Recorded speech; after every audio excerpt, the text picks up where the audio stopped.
Welcome to Midnight Murders.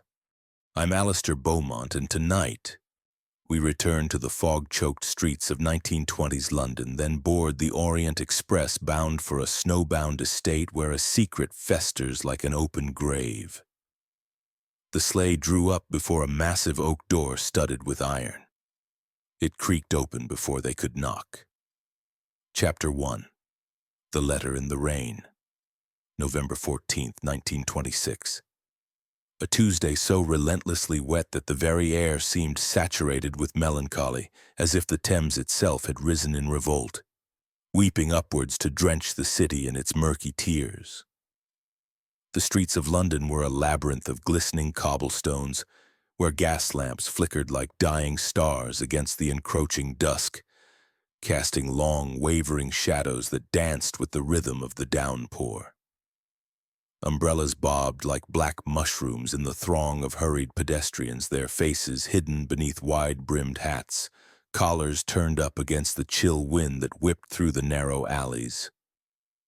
In the heart of this sodden metropolis, nestled on the upper floor of a respectable Baker Street residence, sat Hercule Poirot, that fastidious Belgian detective whose reputation for unraveling the most perplexing enigmas had spread like wildfire through the salons of Europe. Poirot was a man of precision, a devotee of order in a world that too often descended into chaos. His apartment was a sanctuary of symmetry, the furniture arranged with geometric exactitude, the silverware polished to a mirror sheen, and his collection of herbal tisanes lined up in alphabetical order on a mahogany shelf. On this particular morning, he was engaged in his daily ritual, the meticulous preparation and consumption of his breakfast eggs. With a silver spoon held delicately between thumb and forefinger, he adjusted the position of the yolks, ensuring they formed a perfect equilateral triangle atop the toasted soldiers.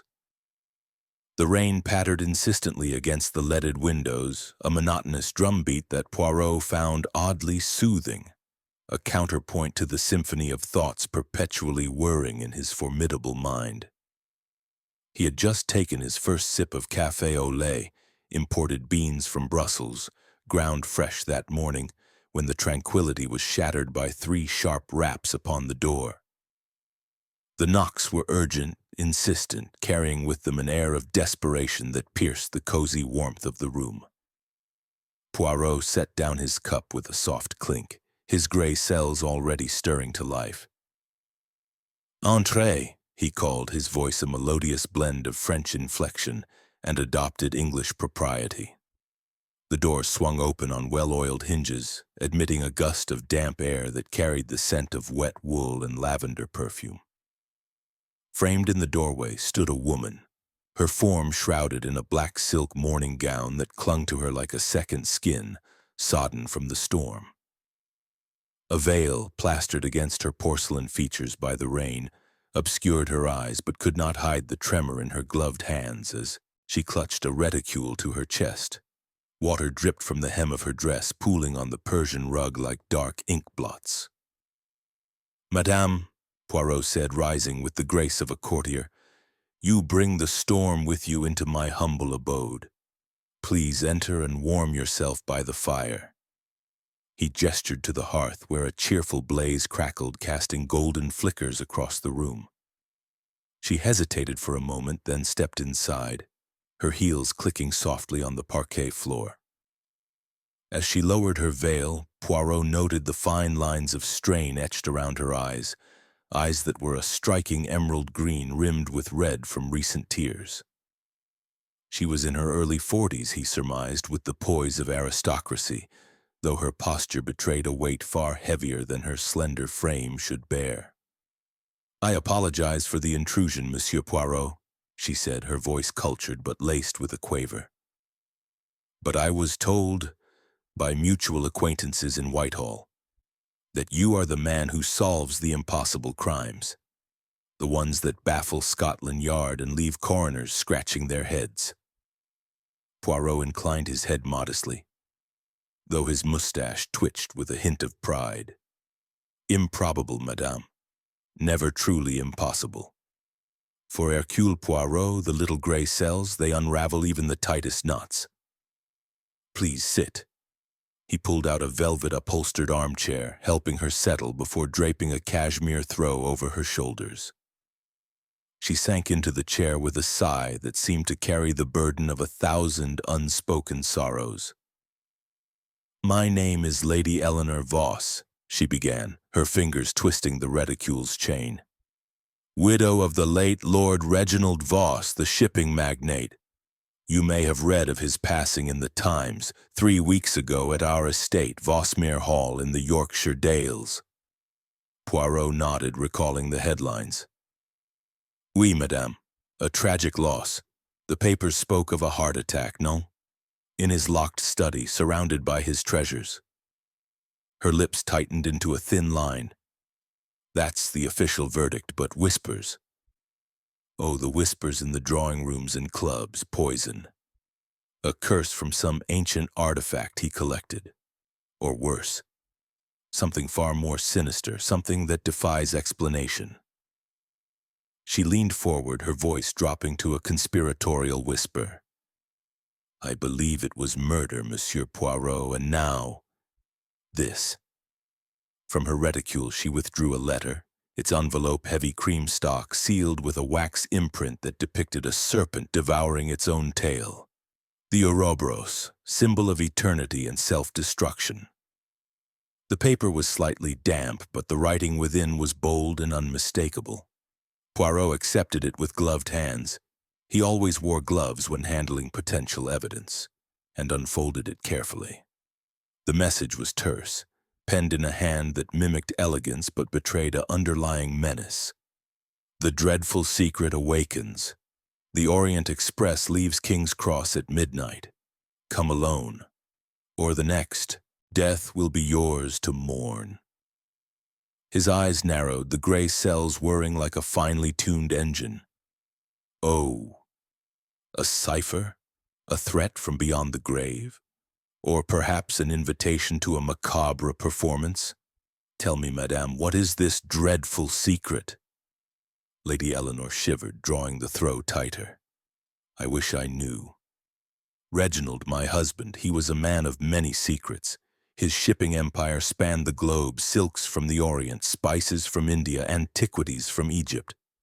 But in his later years he grew obsessed with symbols like that serpent.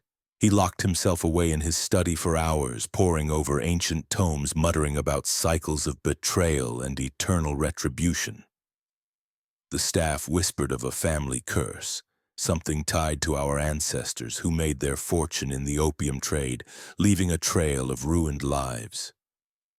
Poirot paced slowly before the fire, his hands clasped behind his back. "And the circumstances of his death? The papers were vague." She took a deep breath, steadying herself. "It was a stormy night, much like this one. Reginald retired to his study at 9 o'clock, as was his habit. The door, solid oak reinforced with iron bolts, he locked from the inside. No keyhole on the exterior. It was designed that way, for privacy." At 9:15, a gunshot echoed through the hall. We, the family, the servants, rushed to the door, but it was bolted fast. It took 15 minutes to force it open with axes. Inside, Reginald slumped over his desk, lifeless. No gun in sight, no bullet wound. The coroner ruled heart failure induced by shock. But how? And why the gunshot? Poirot stopped pacing, his gaze piercing. Intriguing. A locked room, a phantom shot, a death without cause, and now this letter. "You say the family gathers?" "Yes," she replied, producing a railway ticket from her reticule. First-class sleeper on the Simplon Orient Express, departing midnight for Vossmere Halt, a private platform servicing the estate. "The will is to be read tomorrow. All the heirs have been summoned, and each received an identical letter sealed with that serpent." Poirot's mustache quivered. "Then the players assemble. Who are these heirs, madam? Motives lurk in the shadows of inheritance." She listed them with a weary sigh, her voice painting vivid portraits. First, Captain Marcus Voss, Reginald's estranged son from his first marriage. A decorated war hero from the trenches of France, but scarred, physically, with 2 fingers lost to shrapnel and mentally haunted by nightmares. Disinherited years ago for conduct unbecoming, rumors of debts, gambling, perhaps a forbidden romance. Then Dr. Lydia Blackwood, Reginald's personal physician. A woman of striking intellect and ice-blue eyes, whispered to have shared more than medical consultations with her patient. Her bequest, $50,000, contingent on her presence at the reading. Miss Daphne Sinclair, Reginald's young ward, orphaned at 10 and raised at Vossmere. Now 19, a beauty with raven hair and a spirit as wild as the moors. She stands to inherit the bulk of the estate, unless a secret codicil alters the will. Mr. Felix Harrow, the loyal secretary, a nervous man with ink-stained fingers and spectacles that perpetually slipped down his nose.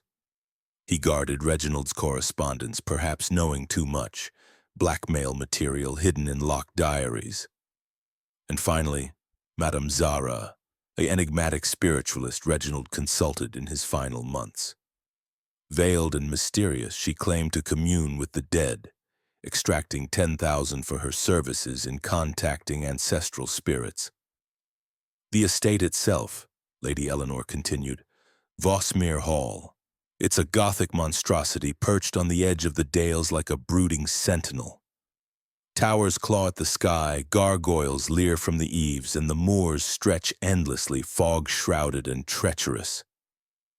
Reginald loved it for its isolation. I feared it for the same reason. Poirot absorbed this, his mind mapping connections like a spider weaving its web. And you, madam, what do you fear now? Her eyes met his, filled with dread. That the secret, whatever it is, will claim more lives. I leave on the express tonight. Will you come, Monsieur Poirot? Uncover the truth before the curtain falls? He stroked his mustache thoughtfully, the firelight dancing in his eyes. Hercule Poirot never refuses a challenge, especially one wrapped in such delicious mystery. The stage is set, the actors summoned, and I shall be the director who reveals the plot. As she rose to leave, gratitude etching her features, the rain outside intensified, as if applauding the drama to come. Chapter 2. The crime discovered the Simplon Orient Express, carriage 7, compartment 3. Midnight had come and gone, and the train plunged northward through the black heart of England, its rhythm a relentless heartbeat beneath the storm. Snowflakes, fat and furious, hurled themselves against the frost-laced windows, melting into rivulets that traced ghostly paths down the glass. Inside, the saloon car glowed with the amber warmth of Art Deco lamps, their light glinting off crystal decanters and the polished brass of the fittings. Yet the opulence could not dispel the chill that had settled over the passengers, a chill that had little to do with the weather outside. Hercule Poirot occupied a corner seat, his small, neat frame impeccably attired in a charcoal traveling suit, a silk handkerchief folded with mathematical precision in his breast pocket. Across from him, Lady Eleanor Voss sat rigid, her gloved hands clasped so tightly that the kid leather creaked. The 5 heirs, each clutching their serpent-sealed letters like talismans or death warrants, filled the remaining seats, their faces a gallery of suspicion, grief, and barely concealed avarice. Let us meet them properly, these players on our snowbound stage. Captain Marcus Voss, 34, broad-shouldered, his military greatcoat unbuttoned to reveal the glint of a Victoria Cross. His left hand, gloved in black leather, concealed the absence of 2 fingers lost to a German shell at Passchendaele. His eyes, the color of storm-tossed seas, flicked restlessly about the compartment. Disinherited 5 years prior for conduct unbecoming an officer, the official reason. The unofficial whispers spoke of opium dens in Limehouse, of debts that could sink a battleship, and of a liaison with a fellow officer that had scandalized the regiment. He nursed a silver hip flask, the scent of whiskey sharp in the confined space. Dr. Lydia Blackwood, 41, elegant in a tailored traveling dress of midnight blue, her ash-blonde hair coiled beneath a veiled hat. Her medical bag rested at her feet like a faithful hound. Those ice-blue eyes missed nothing. They had examined Lord Voss in life and certified him in death. Rumors clung to her like perfume, a clandestine affair with her patient, late-night consultations that lasted until dawn. Her bequest of 50,000 was contingent upon her presence at the will's reading, a clause that had raised eyebrows in legal circles. Miss Daphne Sinclair, 19, a vision in morning black that somehow made her porcelain skin appear translucent. Orphaned at 10 when her parents perished in a carriage accident, she had been raised at Vossmere as Reginald's ward. Her inheritance, the lion's share of the estate, hung in the balance, dependent upon the absence of any secret codicil. She sat apart, staring out at the blizzard with eyes the color of violets in shadow, her fingers worrying a silver locket at her throat. Mr. Felix Harrow, 28, the secretary, a ferret-faced man whose spectacles perpetually slid down his sweat-beaded nose. Ink stained his cuffs. A portable typewriter case never left his side. He had been Reginald's shadow for a decade, privy to every ledger, every whispered confidence. Blackmail was the word that hovered unspoken. For what secrets might lurk in those locked diaries he guarded so jealously? Madame Zara, age indeterminate, swathed in layers of black chiffon and veils that revealed only kohl-rimmed eyes the color of burnt umber. A spiritualist of some renown. She had been summoned to Vossmere in Reginald's final months to contact the spirits of the departed. £10,000 had changed hands for her services, a sum that had emptied the medium's coffers and filled the gossip columns. She sat statue still, a deck of tarot cards fanned between her gloved fingers. The journey had been tense from the moment they boarded at King's Cross. Conversation was stilted, punctuated by the clink of glass and the rustle of serpent-sealed envelopes. Poirot observed everything, his green eyes bright as a cat's in the lamplight. At 1:47 a.m., the train began to slow. The blizzard had intensified, snow piled against the windows in drifts. The conductor, a gaunt Frenchman with a mustache to rival Poirot's, entered the saloon, his uniform dusted white. "Mesdames et messieurs," he announced, "we approach Vossmere Halt, a private stop by arrangement with the late Lord Voss. The platform is rudimentary. Please prepare to disembark." Captain Voss snorted. "Father always did enjoy his dramatics. A private halt in this god-forsaken wilderness?" Dr. Blackwood's lips curved in a wintry smile. "Your father enjoyed many things, Captain. Control chief among them." At 2:17 a.m. precisely, the train lurched to a halt with a shudder that rattled the crystal.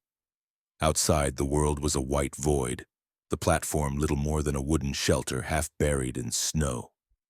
A single lantern swung from a post, its flame guttering in the gale. A horse-drawn sleigh awaited, its driver muffled in furs, his face obscured by a scarf. 6 sleek black horses stamped impatiently, their breath pluming in the frigid air. The journey to Vossmere Hall took 40 minutes. 40 minutes of white-knuckled silence as the sleigh plunged through drifts, the runners hissing over ice.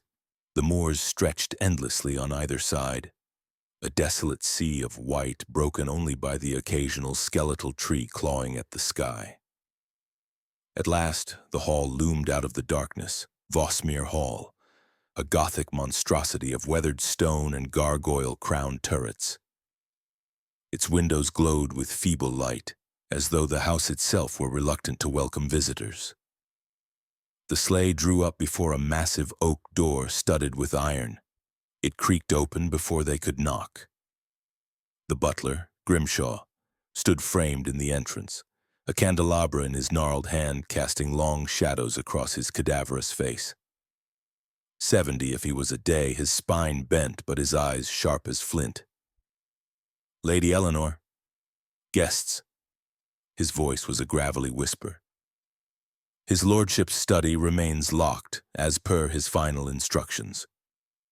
The solicitor, Mr. Featherstone, arrives tomorrow with the will.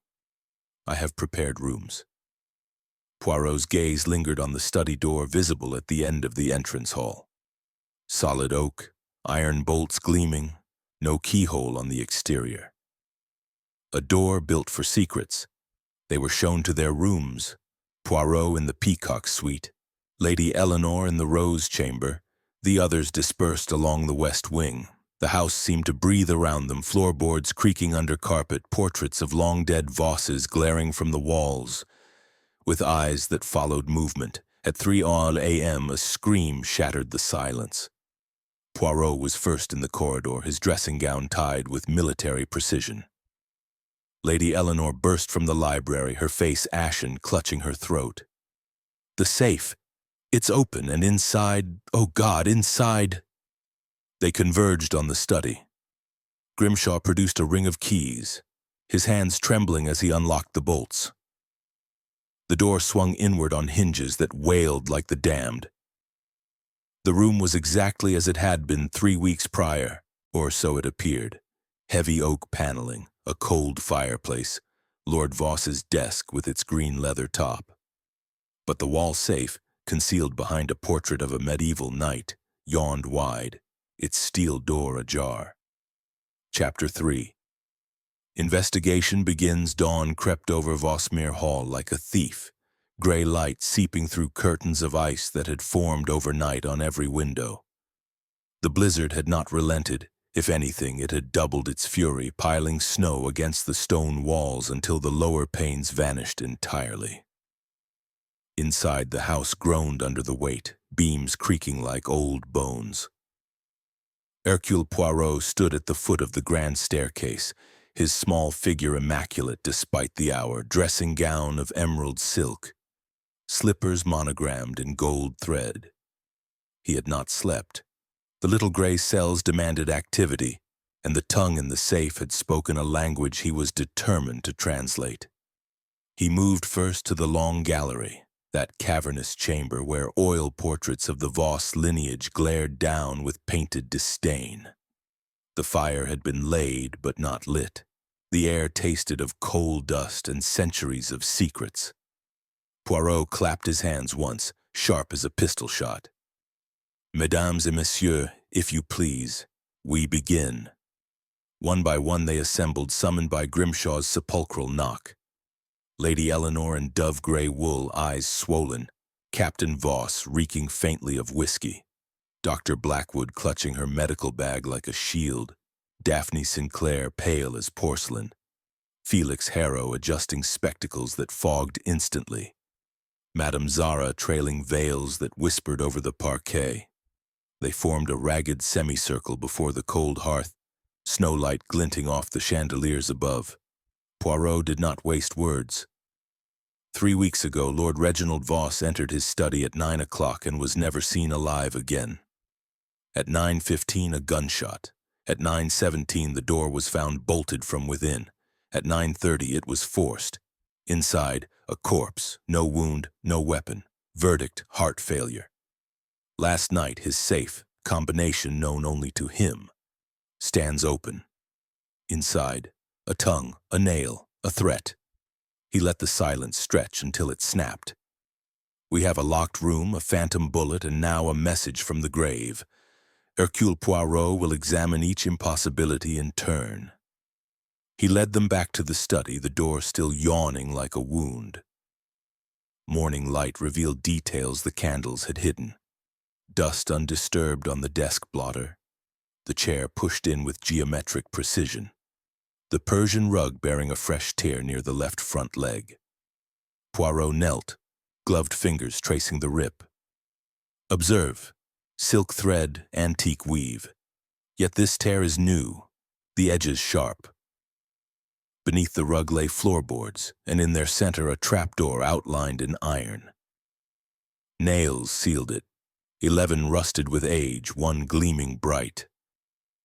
Someone has been here since Lord Voss's death. Someone who replaced a nail to conceal their visit. The Simplon Orient Express, carriage 7, compartment 3. Midnight had come and gone, and the train plunged northward through the black heart of England, its rhythm a relentless heartbeat beneath the storm. Snowflakes, fat and furious, hurled themselves against Chuang-laced windows, melting into rivulets that traced ghostly paths down the glass. Inside, the saloon car glowed with the amber warmth of Art Deco lamps, their light glinting off crystal decanters and the polished brass of the fittings. Yet the opulence could not dispel the chill that had settled over the passengers, a chill that had little to do with the weather outside. Hercule Poirot occupied a corner seat, his small, neat frame impeccably attired in a charcoal traveling suit, a silk handkerchief folded with mathematical precision in his breast pocket. Across from him, Lady Eleanor Voss sat rigid, her gloved hands clasped so tightly that the kid leather creaked. The 5 heirs, each clutching their serpent-sealed letters like talismans or death warrants, filled the remaining seats, their faces a gallery of suspicion, grief, and barely concealed avarice. A Tuesday so relentlessly wet that the very air seemed saturated with melancholy, as if the Thames itself had risen in revolt, weeping upwards to drench the city in its murky tears. The streets of London were a labyrinth of glistening cobblestones where gas lamps flickered like dying stars against the encroaching dusk, casting long, wavering shadows that danced with the rhythm of the downpour. Umbrellas bobbed like black mushrooms in the throng of hurried pedestrians, their faces hidden beneath wide-brimmed hats. Collars turned up against the chill wind that whipped through the narrow alleys. In the heart of this sodden metropolis, nestled on the upper floor of a respectable Baker Street residence, sat Hercule Poirot, that fastidious Belgian detective whose reputation for unraveling the most perplexing enigmas had spread like wildfire through the salons of Europe. Poirot was a man of precision, a devotee of order in a world that too often descended into chaos. His apartment was a sanctuary of symmetry, the furniture arranged with geometric exactitude, the silverware polished to a mirror sheen, and his collection of herbal tisanes lined up in alphabetical order on a mahogany shelf. On this particular morning he was engaged in his daily ritual, the meticulous preparation and consumption of his breakfast eggs. With a silver spoon held delicately between thumb and forefinger, he adjusted the position of the yolks, ensuring they formed a perfect equilateral triangle atop the toasted soldiers. Chapter 4. Clues and red herrings. Day 2 dawned no brighter than the first. The snow had climbed to the sills, erasing the world beyond the stone walls of Vosmere Hall. Inside, the air was thick with coal smoke and suspicion. Hercule Poirot had transformed the long gallery into a theater of deduction. A chalk outline of the study floor lay across the parquet, strings stretched between brass pins to mark sight lines, bullet trajectories that never were, and the impossible path of a tongue that should not exist. He moved among the threads like a spider, murmuring in French, while the suspects watched from velvet chairs arranged in a half-moon. Poirot paused at the chalked desk. We reconstruct. Lord Voss sits here, gunshot at 9:15, no gun, no wound, yet death. He produced Felix Harrow's leather-bound diary from his pocket and let it fall open. Entry dated 3 days before death. RV and DS in the conservatory after midnight. Whispers, tears, a locket pressed to his lips. An affair? Daphne Sinclair flushed crimson, Captain Voss's gloved fist clenched. Harrow stammered, I merely recorded what I saw through the glass. Poirot turned a page. The ink was still glossy, the paper crisp. Fresh. Written yesterday, non, planted to cast blame. Harrow's spectacles fogged. He wiped them frantically. Next, the trapdoor. Poirot had Grimshaw fetch a crowbar. The nails, 10 rusted, 1 bright, came free with metallic shrieks. Beneath lay a black void exhaling damp earth. A wooden ladder descended into darkness. Poirot shone an electric torch. The rungs were worn smooth by generations, but the lowest 3 bore fresh gouges, boot treads, size 10, military pattern.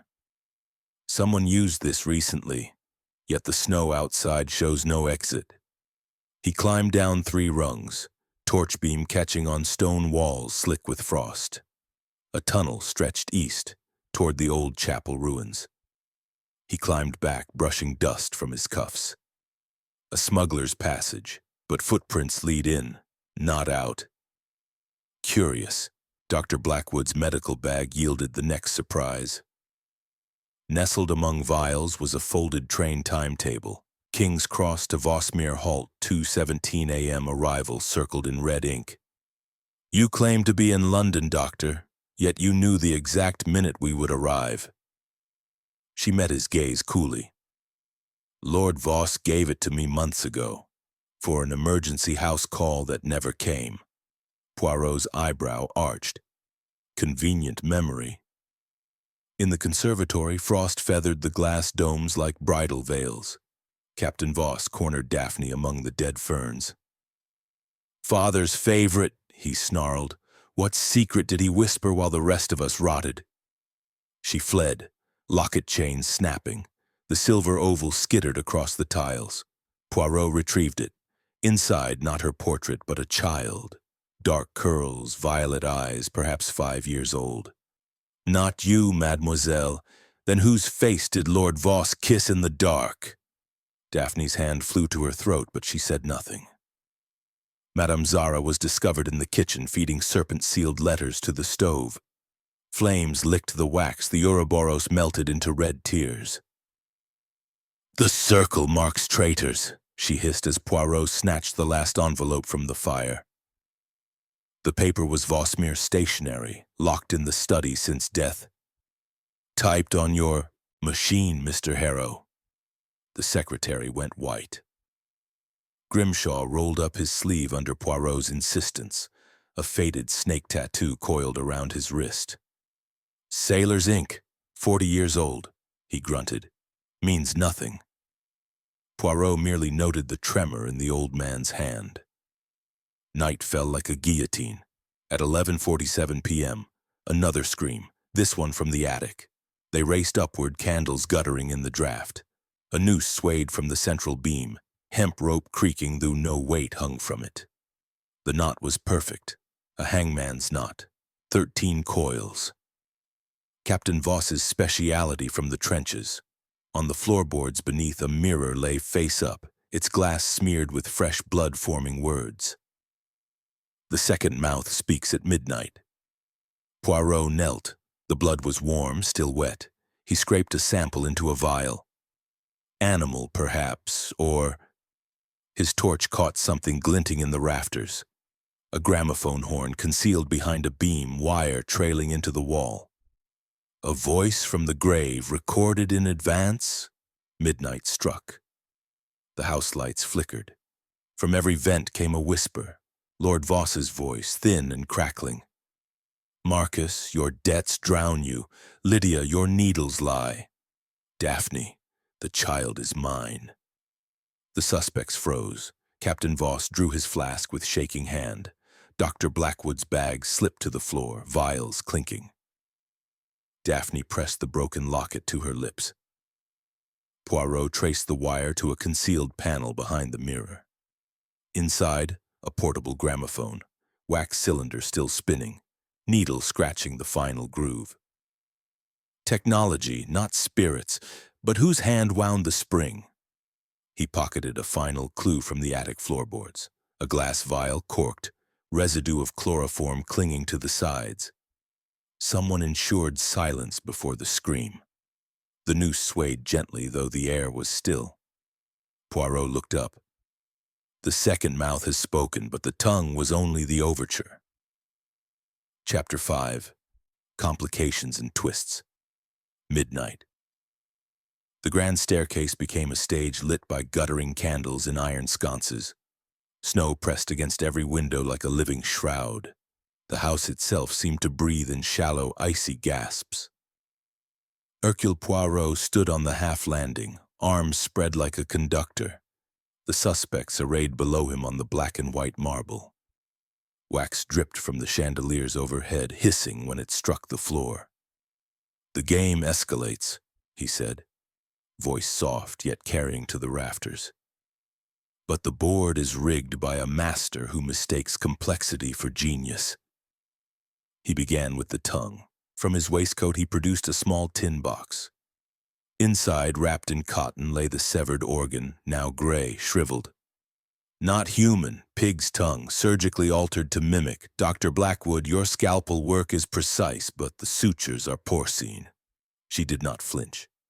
"I dissect cadavers, not livestock." Poirot inclined his head. "Yet formaldehyde and a pig were both in your London laboratory last month. A coincidence, perhaps." "I apologize for the intrusion, Monsieur Poirot," she said, her voice cultured but laced with a quaver.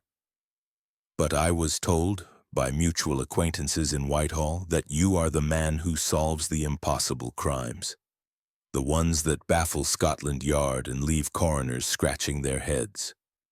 Poirot inclined his head modestly, though his mustache twitched with a hint of pride. "Improbable, madame. Never truly impossible. For Hercule Poirot, the little gray cells, they unravel even the tightest knots. Please sit." He pulled out a velvet-upholstered armchair, helping her settle before draping a cashmere throw over her shoulders. She sank into the chair with a sigh that seemed to carry the burden of 1,000 unspoken sorrows. "My name is Lady Eleanor Voss," she began, her fingers twisting the reticule's chain. "Widow of the late Lord Reginald Voss, the shipping magnate. You may have read of his passing in the Times. 3 weeks ago at our estate, Vossmere Hall in the Yorkshire Dales." Poirot nodded, recalling the headlines. "Oui, madame. A tragic loss. The papers spoke of a heart attack, non?" In his locked study, surrounded by his treasures, her lips tightened into a thin line. "That's the official verdict, but whispers. Oh, the whispers in the drawing rooms and clubs, poison. A curse from some ancient artifact he collected, or worse, something far more sinister, something that defies explanation." She leaned forward, her voice dropping to a conspiratorial whisper. "I believe it was murder, Monsieur Poirot. And now, this." From her reticule she withdrew a letter, its envelope heavy cream stock, sealed with a wax imprint that depicted a serpent devouring its own tail. The Ouroboros, symbol of eternity and self-destruction. The paper was slightly damp, but the writing within was bold and unmistakable. Poirot accepted it with gloved hands. He always wore gloves when handling potential evidence, and unfolded it carefully. The message was terse, penned in a hand that mimicked elegance but betrayed a underlying next, the trapdoor. Grimshaw had been sent ahead with lanterns. The tunnel beneath stretched 50 yards to the ruined chapel, its flagstones slick with meltwater. Poirot's torch revealed footprints, size 10 military boots, leading in but vanishing 10 paces from the ladder. "Snow filled the exit," Captain Voss offered. Poirot knelt, brushing frost from the stone. "No." The prints stopped cleanly.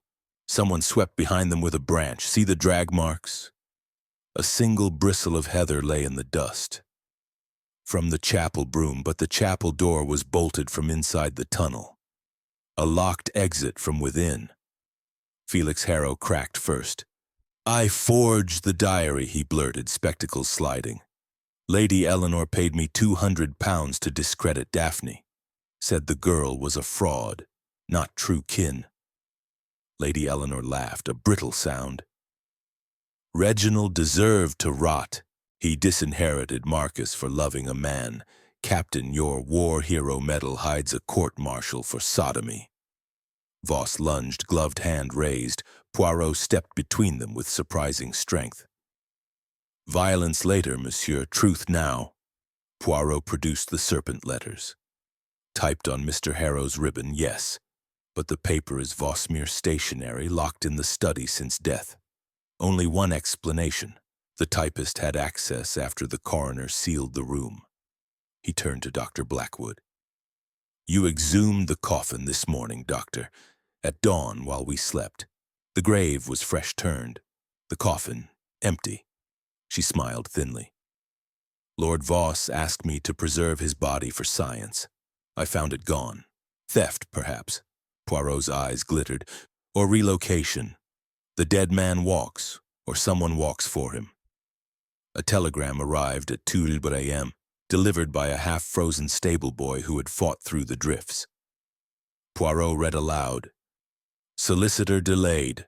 Codicil found. Burn the hall. Oh. The paper was singed at the edges. Poirot sniffed. Kerosene. Someone intended this to ignite en route. He turned the sheet to the candle. Watermark. Vossmere crest. Typed in the study, posted from the village before the storm closed the roads. Dawn of day 3. The blizzard broke. Weak sunlight glinted off endless white. Poirot gathered them in the library, bookshelves looming like sentinels. He scratched the real safe combination beneath the desk with a fingernail. 91926, November 9th, 3 days before the serpent letters were mailed. Lord Voss wrote this while alive. He planned his disappearance. Then the whispers returned, not from vents but from the walls themselves. Lord Voss's voice, tinny and distorted. The child lives. The circle closes. Daphne screamed, clutching her locket. Poirot traced the sound to a speaking tube hidden behind a globe. Inside, another gramophone cylinder, still warm. Recorded yesterday, but whose voice imitates the dead man so perfectly? Captain Voss smashed the cylinder under his boot. Enough games! Shards revealed a second layer, wax over wax. Poirot lifted a fragment beneath a different voice, female, whispering Latin. Madame Zara. The spiritualist was gone. Her room empty, window latched from inside, snow undisturbed on the sill. Poirot faced them, snowlight cutting harsh shadows. The complications mount: a pig's tongue, a swept tunnel, an empty grave, a forged codicil, a vanishing medium, and a combination scratched before the letters were sent. Someone orchestrates from within and without. But Hercule Poirot sees the pattern. The circle is not eternal. It is a noose, and it tightens. Chapter 6. The Revelation. The library blazed. Flames raced up velvet curtains, devouring gold-tooled spines that had survived centuries. Heat shimmered. Smoke coiled like the serpent itself. Hercule Poirot stood at the center of the inferno, soot streaking. His immaculate coat, the suspects ringed around him in a tableau of terror and awe. The fire had begun at 4:17 a.m., precisely when the gramophone in the walls fell silent. Someone had poured kerosene along the shelves and struck a match. Yet Poirot had anticipated it. He had stationed Grimshaw with buckets at every door. The blaze was contained, a controlled revelation. Mes amis, he said, voice calm above the roar, the dreadful secret is not murder, it is identity. He produced the torn diary page, the wax cylinder shards, the new nail from the trapdoor. Piece by piece, the puzzle assembles. He began with the locked room. Lord Reginald Voss entered at 9, gunshot at 9:15, no wound, no gun. Solution: tetraodotoxin, pufferfish poison, Dr. Blackwood's specialty, induces paralysis mimicking death. The corpse breathed shallowly for hours. Blackwood's ice-blue eyes widened. I supplied it for research. Poirot cut her off. You supplied it to him. He locked the door, swallowed the dose, collapsed. The gun shot, a firecracker on a timer, dropped down the chimney flue. The rope you found, Captain Voss. lowered earlier to haul himself out via the trap door once the drug wore off. The tongue. Pigs, altered with your scalpel, doctor. Nailed in the safe to terrify. The combination, scratched beneath the desk before the letters were sent. Lord Voss planned every step. The letters. Typed by Mr. Harrow under duress. The paper, stolen from the study the night of the death. The tunnel, used to exit, then re-enter to plant horrors. Footprints swept with the chapel broom. The noose, you're not captain but hung by another. The whispers, your voice, Madame Zara, recorded on layered cylinders. You vanished through the priest's hole behind the globe, not the window. But why? Poirot turned to the shadows beyond the firelight. Come out, Lord Voss. Footsteps, slow, deliberate. A figure emerged, emaciated, beard wild, eyes burning with fanaticism. Lord Reginald Voss, alive, clad in rags. You ferret, he rasped. You've ruined the performance. Captain Voss wept. Father? Daphne's locket fell open. The child inside was Zara, 30 years younger. My daughter, Voss sneered. Illegitimate, the true heir. The rest of you plotted to declare me mad. Ouroboros obsession, they said. Institutionalize me. Steal the estate. So I died, hid in the tunnels, orchestrated the horror to expose your greed, the codicil, forgery, the fire, final act, burn the evidence, leave you nothing. Poirot stepped forward. But you signed your letters, monsieur. O for Ouroboros. Your tattoo, your madness, vanity undid you. Voss laughed, then coughed blood. He clutched his throat. Tetraodotoxin ring, self-administered. The circle closes, he gasped, collapsing.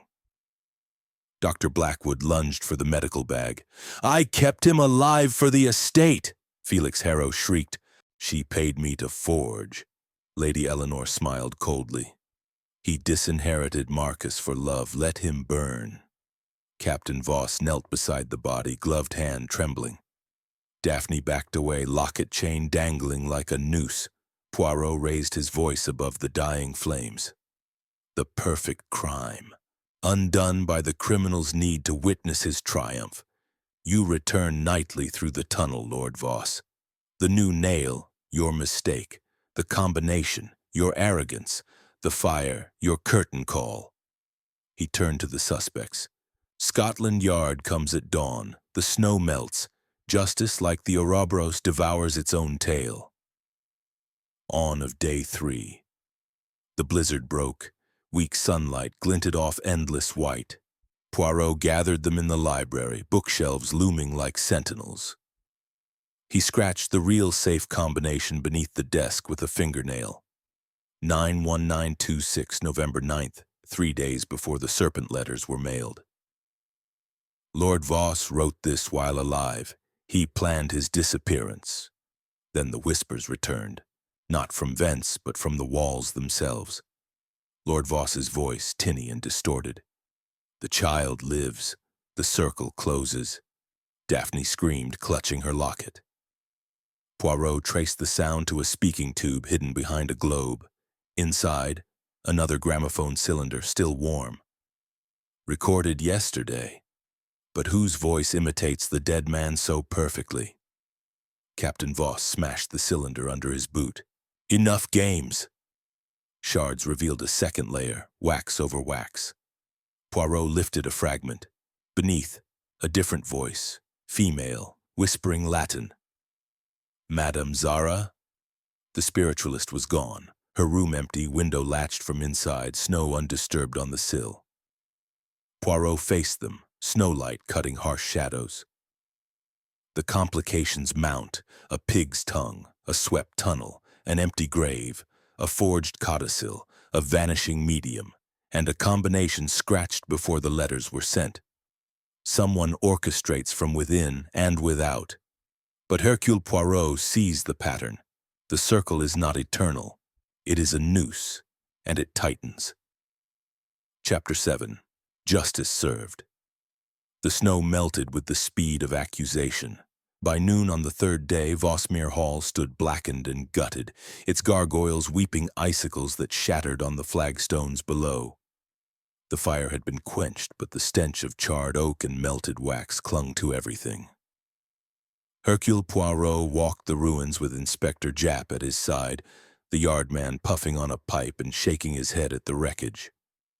"Never thought I'd see a country house reduced to a bonfire by its own master," Japp muttered. Poirot merely adjusted his Homburg against the weak sun. "Order restored, mon ami, even in ashes." They began in the library's shell. Grimshaw, face streaked with soot, pointed out the safe, miraculously intact behind the fallen portrait. Poirot spun the dial, 91926. It opened with a sigh. Inside lay the true will, untouched by flame.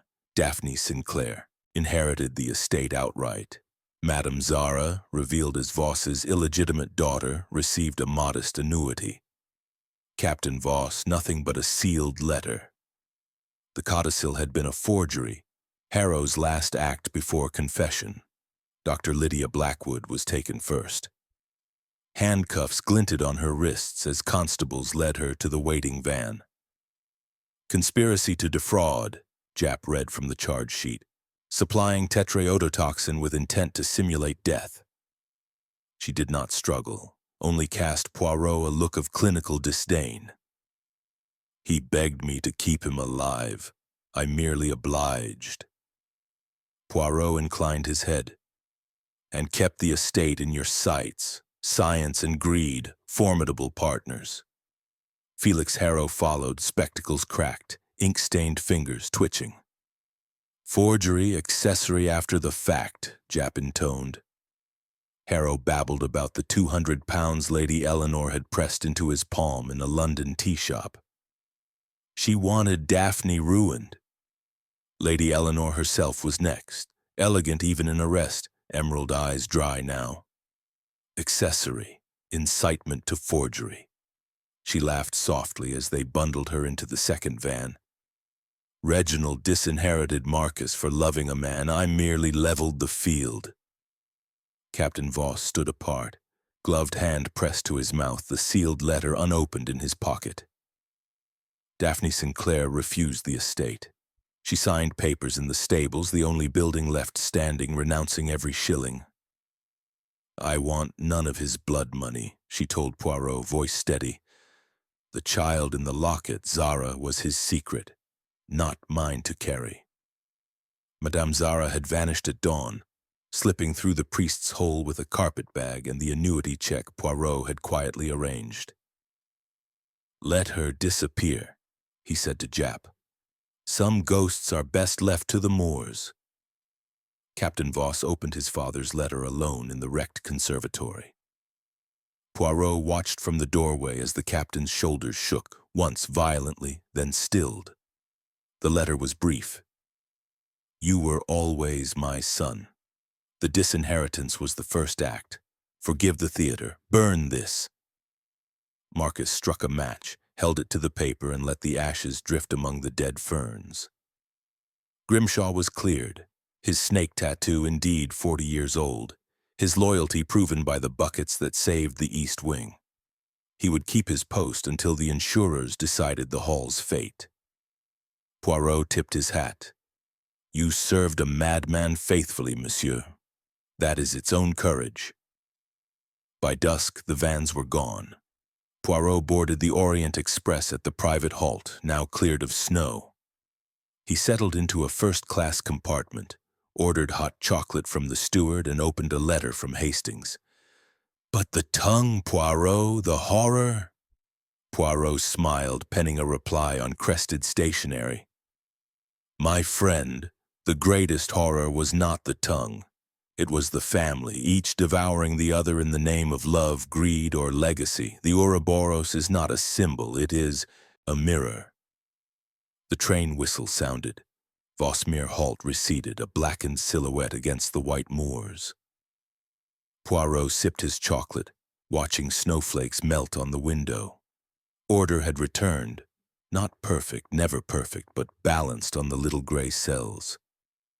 Outside, the dales stretched clean and empty, the hall's ashes already drifting into legend. Chapter 8. The Echo in the Tunnel. 3 weeks later, Hercule Poirot returned to the ruins of Vosmere Hall. Not for Scotland Yard, not for the insurers, but for a single loose thread that had nagged his little gray cells since the ashes cooled. The east wing still stood, charred beams, broken windows. But the smuggler's tunnel beneath the study remained intact, its entrance hidden beneath a collapsed floorboard. Poirot carried an electric torch, a silk scarf against the dust, and a small leather case. Inspector Japp had scoffed. "Case closed, old cock. Let the dead bury the dead." Poirot had merely stroked his mustache. "The dead, mon ami, are notoriously poor grave diggers." He descended the ladder alone. The air was colder than memory, thick with the scent of wet earth and burnt paper. His torch beam cut through darkness, revealing the same military boot prints, size 10, now blurred by meltwater. They still led in, but vanished 10 paces from the ladder. Poirot knelt, brushing aside silt. Beneath the drag marks of the heather broom lay something new. A child's shoe, small patent leather. The buckle rusted shut. He pocketed it without comment. The tunnel curved eastward, walls slick with frost that had never thawed. 50 yards in, the chapel door loomed, oak banded with iron, bolted from the inside. Poirot produced a ring of keys taken from Grimshaw's bunch. The third key turned with a reluctant groan. The door swung inward on hinges that screamed like the damned. Inside, the chapel was a husk. Pews overturned, altar cloth shredded by rats, stained glass reduced to jagged teeth. Snow had drifted through the collapsed roof, forming a perfect white circle in the center of the nave. Poirot's torch found the gramophone first, portable, horn-cracked, wax cylinders scattered like bones. One cylinder lay apart, labeled in red ink. Final act. He set it on the turntable, wound the spring. Lord Voss's voice crackled forth, thinner than before. "If you hear this, the circle has failed. The child knows. Find her before—" Static swallowed the rest. Poirot lifted the needle. The child. The locket. Zara. He moved to the altar. Beneath the cloth lay a leather-bound ledger. Voss's true diary, not the forged one Harrow burned. Pages detailed the Ouroboros obsession, sketches of the serpent, shipping manifests for pufferfish from Japan, a photograph of a dark-haired girl, Zara at 5, annotated "My true heir. Protect at all costs." A final entry dated the night of the death. They plot tonight. Marcus's lover arrives at midnight. Eleanor's poison in the decanter. Lydia's needle ready. Daphne's child, mine, hidden in the tunnel. If I fail, the echo will guide her. Poirot's torch beam trembled. Once. The child in the locket was Daphne's, not Zara's. A secret pregnancy, concealed even from the ward herself. Voss had discovered it, claimed paternity to protect the bloodline. The echo. He turned to the confessional booth, its lattice carved with serpents. Inside, a bundle of rags. He peeled them back. A girl, 9, perhaps 10, curled tight, eyes wide, violet like Daphne's. She clutched the mate to the patent shoe. "You're the little man," she whispered. "Grandfather said you'd come." Poirot knelt, voice gentle. "Your name, petite?"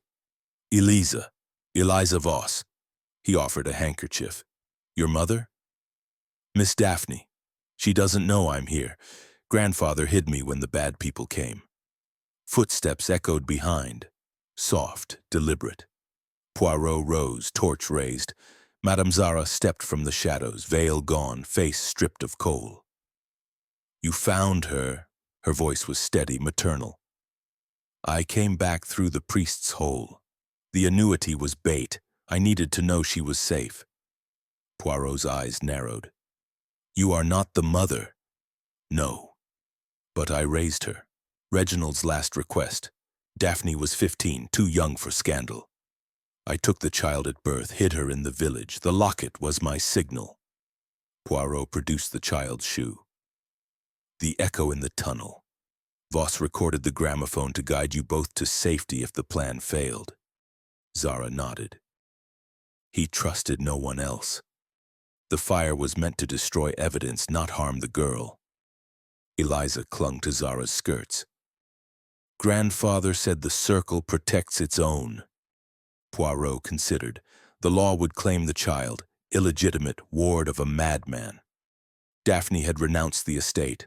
Marcus burned his letter. He made his decision. The circle, mademoiselle, sometimes breaks to let innocence escape. He handed Zara a railway ticket, first class, Brussels via Dover. A new life, no questions. Hercule Poirot asks only silence. Zara took the ticket, eyes wet. And you?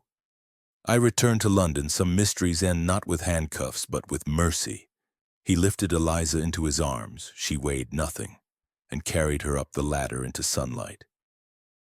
The moors stretched clean, the hall's ashes already grass-seeded. At the private halt, a single carriage waited. Poirot set the child inside, tipped his hat to Zara. Bon voyage. The train pulled away. Poirot watched until it vanished, then opened his leather case. Inside, the final act cylinder, the true diary, the child's shoe. He struck a match, held it to the diary. Pages curled, blackened, became ash. The cylinder followed. The shoe he kept, wrapped in silk. A reminder that order sometimes bends for love. Chapter 9. The Serpent's Last Coil, Brussels, 6 months later. Hercule Poirot sat in a modest café on the Place du Petit, Sablon, a cup of chocolate chaud steaming before him. The child's patent leather shoe, polished to a mirror shine, resting on the table like a paperweight. The city was soft with spring. Lilacs perfumed the air, and the golden light of late afternoon gilded the cobblestones. He had come for a symposium on criminal psychology, but his thoughts were elsewhere. On a tunnel, a diary reduced to ash, and a promise made in silence. A shadow fell across the table. Poirot looked up.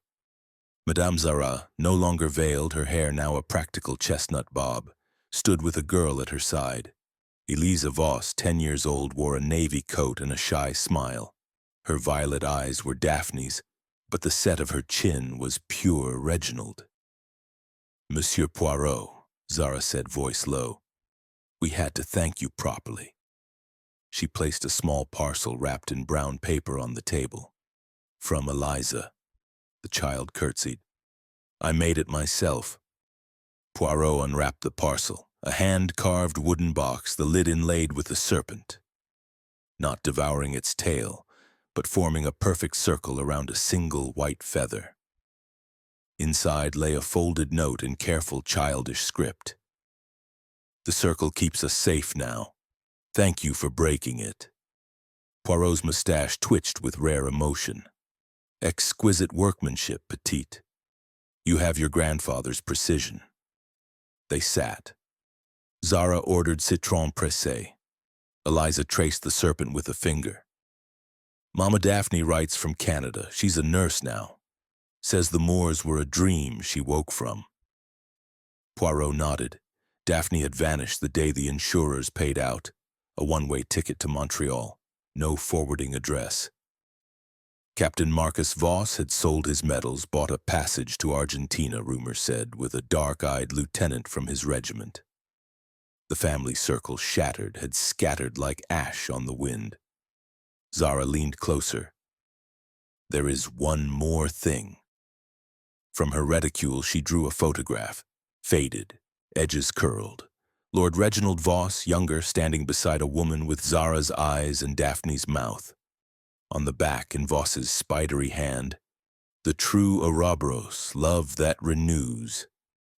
He took this the day Eliza was born, Zara said. Hid it in the chapel confessional. I found it after you left. Poirot turned the photo to the light. He planned the theater, yes, but not the heart beneath it. The child was his redemption, not his weapon. He slipped the photograph into his wallet beside a pressed lilac blossom. Some secrets are best kept by those who earn them. Eliza tugged his sleeve. Will you tell the story one day? Poirot considered. Perhaps, but not as horror, as a fable of a serpent that learned to let go.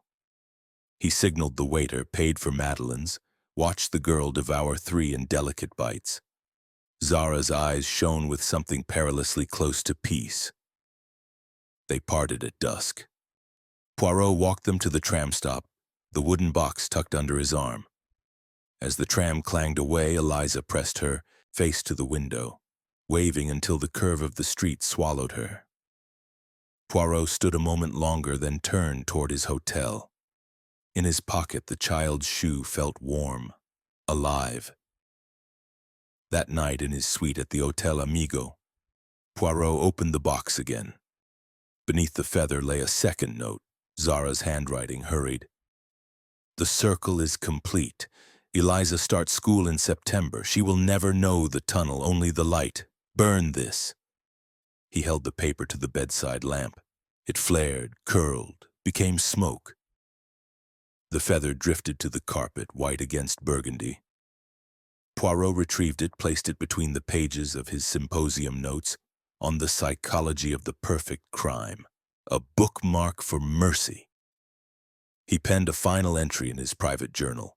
Case closed, not by law but by love. The serpent coils, devours, renews. Sometimes the kindest cut is to let it go. H.P. Chapter 10. The Order of Things. London, 1 year to the day after the ashes of Vosmere Hall cooled. Hercule Poirot sat in his Baker Street flat, the morning light filtering through lace curtains to fall in perfect squares across the Persian rug.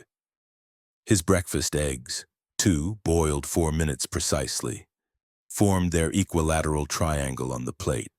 The café au lait steamed in its Brussels porcelain cup. On the sideboard rested the wooden box Eliza had carved, lid open, the white feather inside catching the sun like a promise kept. A knock, 3 measured raps. Poirot set down his spoon. Entree? The door opened to admit Inspector Japp, dripping umbrella, hat in hand, a grin splitting his weathered face. Thought I'd find you polishing the silver, Poirot. Got something for you. He laid a folded newspaper on the table, the Yorkshire Post, headline bold, Vosmere estate sold, anonymous buyer to build orphanage. Beneath a smaller item, Captain M. Voss opens Buenos Aires clinic for war veterans. Poirot's eyebrow arched. Order emerges from chaos, mon ami. Japp chuckled. And the girl? Poirot opened a drawer, produced a postcard, Brussels postmark, a child's drawing of a serpent encircling a schoolhouse. On the reverse, we learned fractions today. The circle is whole. Love, E. Japp whistled. You kept her hidden neat as a conjurer's dove. Poirot merely sipped his coffee. Some miracles are private, Japp. The inspector departed with a slice of brioche and a promise of Scotland Yard's best cigars. Poirot turned to his correspondence. A thick envelope bore a Canadian crest, Daphne Sinclair, now Sister Daphne of the Montreal General Hospital. Inside, a photograph of a young nurse in starched white, violet eyes steady, and a letter. The past is cauterized. I heal others now. Tell Eliza her mother is proud and free. Thank you for the silence. He placed it beside the postcard, symmetry restored. Another letter, this one sealed with plain wax. No serpent, only a pressed lilac blossom. Madame Zara, Eliza won the mathematics prize? She asks after the little man with the magnificent mustache. We plant lilacs every spring. The circle blooms. Poirot smiled, tucked the blossom into his journal beside the feather. The mantel clock struck 10. Poirot rose, opened the wooden box, and removed the child's patent leather shoe, now joined by its mate, mailed anonymously from a Brussels cobbler. He set both shoes side by side on the desk, small monuments to a secret kept. From his waistcoat he drew the final relic, the final act gramophone cylinder, miraculously salvaged from the chapel ruins, its label faded but intact.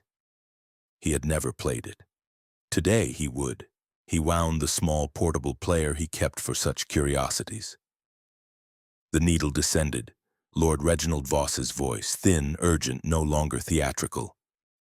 If this plays, the plan failed. Protect the child.